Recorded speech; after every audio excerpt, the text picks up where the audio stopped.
Hey guys, welcome back to a new skate tips video, and today we're gonna have a look at 10 tricks you might not know you can do in the game, or that might at least fly under the radar and are not really obvious. And we're gonna get right in with the body varial, and especially with the Ollie body varial. And this one actually works in the same way it did in Skate 3, so there's not really an Ollie body varial existing as a trick in Skate, but instead you do a pop shove it and turn your body into the opposite direction.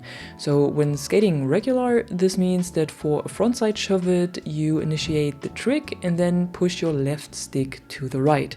And if you do it backside, you push your left stick to the left. And when you skate goofy, it's the other way around. So frontside plus left stick to the left and backside plus left stick to the right.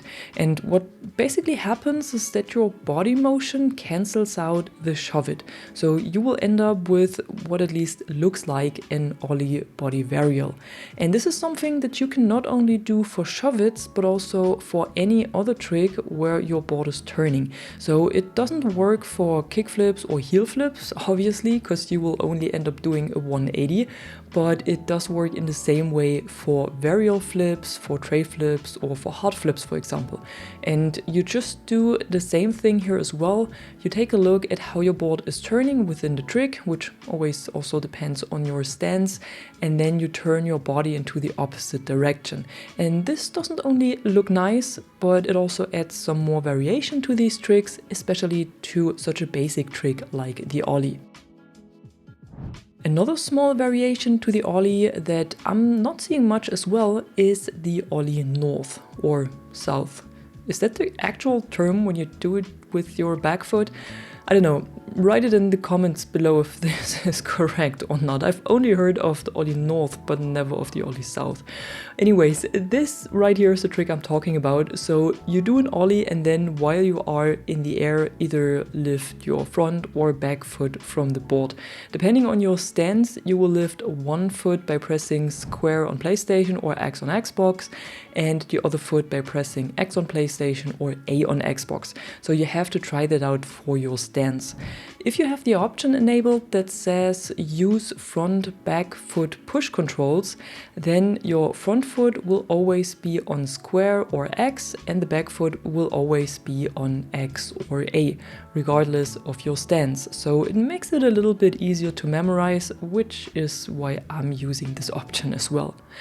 Next up, we have Footplants and all of its variations like boneless, fast plant or bean plant. And you might know them as initial tricks like this, so as a way to lift yourself off the ground without a pop. And you basically do this by grabbing your board either with the left or the right trigger and then press one of the buttons assigned to one of your feet, which is square or X on PlayStation and A or X on Xbox. And here again, same as for the Ollie north, it depends on your stance and also on your settings, which button and trigger combination has which effect, so you need to try that out. But you can not only do these foot plants from the ground, you can also do them in between tricks and also in between grinds and on transition. And here it's basically the same procedure, only that you do an Ollie, for example, before doing the plant. So you Ollie, grab your board, press the button to plant your foot and let go. But this also works when you do a grind. Then Ollie, then foot plant, and then go back into the grind. Or on transition, when you do an air, then lean forward, do your foot plant, and roll back in. On transition though, leaning forward is really important, otherwise it will either look very strange or it might not work at all.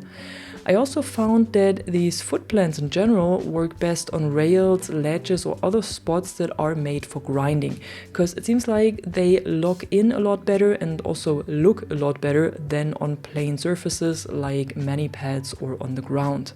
It might take a moment to get the timing right for those, and you might also slip and fall if your speed is too high, but it's definitely worth learning. Oh, and you can do them on walls as well. Almost forgot about that.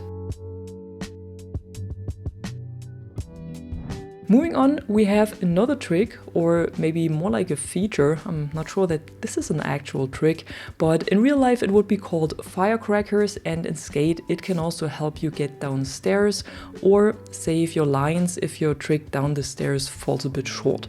So first of all, if you want to do Firecrackers, check your options on the gameplay and then trick toggles if this trick is enabled. Maybe you have disabled it at some point or accidentally.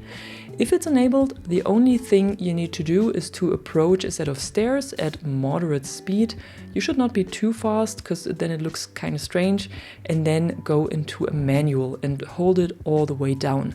And you can also do this when coming from a trick, like I said before, and you realize you won't clear the whole staircase.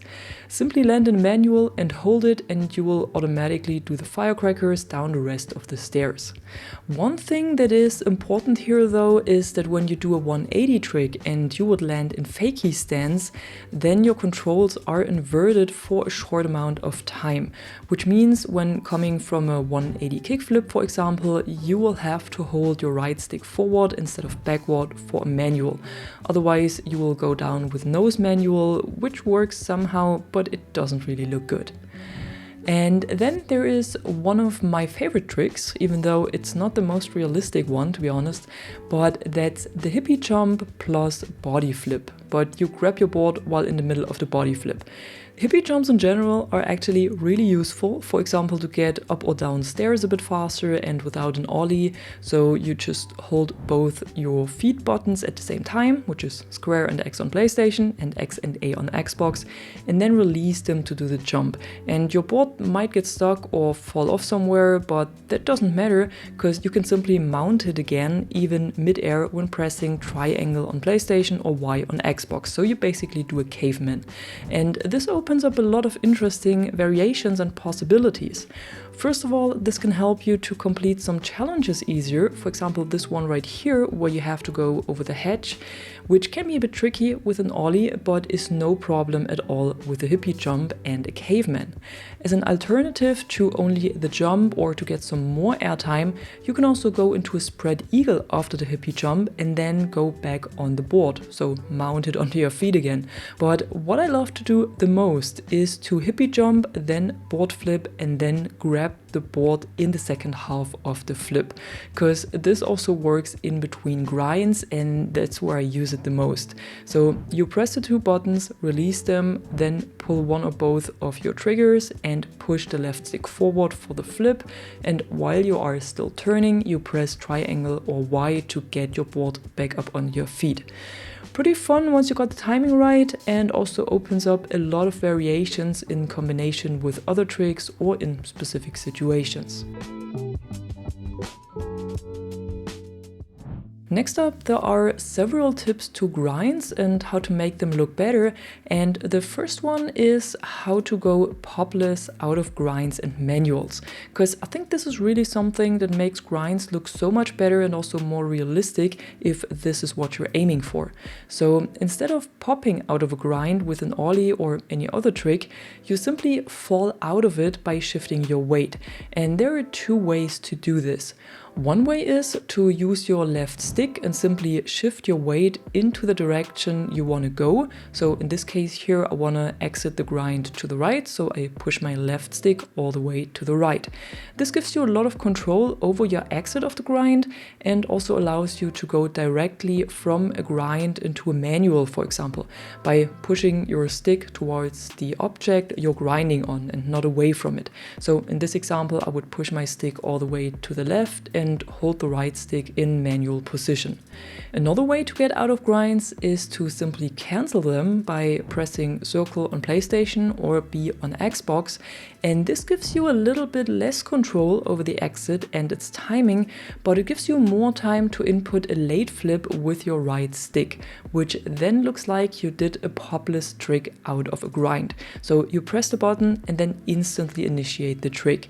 And this also works in the same way for manuals, only here you wait until you start to drop off the obstacle and then do the trick. It takes a moment to get the timing right, and it also needs a bit more height for this compared to popping out of the manual or the grind, but it definitely makes it look a lot better. And what also comes in handy in combination with this is to seamlessly switch between grinds. This is pretty easy in Skate because you only need to turn your right stick into a different position while you are in a grind, so you don't need to pop out of a grind to switch to another one, at least not for all of them. So you can seamlessly switch between grinds that are close to each other, like switching from a nose grind to a nose slide, for example, and only need to pop out for grinds that require a completely different posture.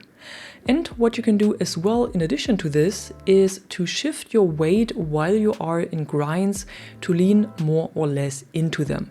You can do this by simply moving the left stick slightly to the left or to the right, but not so much that you're getting out of the grind, and this can help you to make your grinds look more realistic as well.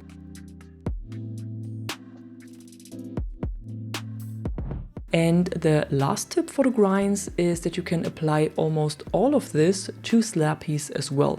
So to do a slappy, you simply approach a curb or another small obstacle in an angle and push your left stick towards it. Then you will automatically go into a 50-50 grind.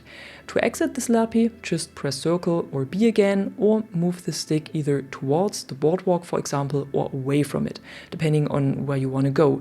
But what you can do here as well is to seamlessly change the grind with the right stick, similar to a normal grind on a rail.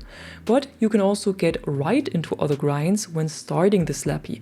And I think this part flies a bit under the radar also because it's not easy to do, at least for some grinds. So if you want to go into a 5-0 or into a nose grind instead of the default 50-50, you simply go either into Ollie or nollie position, so you crouch down with your foot on the tail or the nose of the board, and then ride into the slappy. And for these two tricks, this works pretty well and doesn't require any specific timing. It basically works automatically once you hit the curb. But if you want to get into a board slide or a nose slide or blunt slide, these can be really tricky, and here the timing is very important. So to do a tail slide, for example, you would crouch down into Ollie position, move your left stick towards the curb, and then shortly before you hit the curb or obstacle, you move your right stick to the left or to the right, depending on your stance. So the normal movement that you would do to get in a tail slide. But you also need to do this slower than usual, because otherwise you will just do a shove it. And like I said, the timing here is really tough, and it takes quite a while to get this down. So the easiest way to get into these tricks is to get into the slappy with the 50-50, 5-0 or nose grind, and then turn into another grind using the right stick. Either way, it makes slappies a lot more fun to do and also to integrate into your lines, so giving them a bit more variation definitely comes in handy. Oh, and you can slide into them with power slide as well, which looks pretty cool. I almost forgot about that as well. And lastly, a bit more of a fun trick extension than something realistic. You can do all of your gestures from the quick access menu while you are on the board.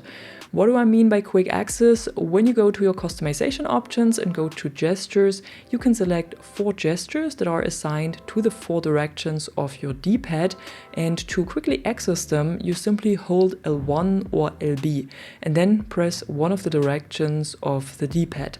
And the gesture you did last will always be saved on L1 or LB, so you can access it even faster. And all of these gestures can also be done while doing tricks, flying through the air, or lying on the ground. And sometimes this can be a fun little extension to your tricks, for example when doing a big air and using a bird gesture. And as long as you hold the left bumper, the gesture is also active, so you can hold it for as long as you need it. And that was it for today. I hope you found this video helpful and the tricks I mentioned are fun for you to learn and to do. And if you did, be sure to drop a like and subscribe, and I'm gonna see you in the next one. Bye bye!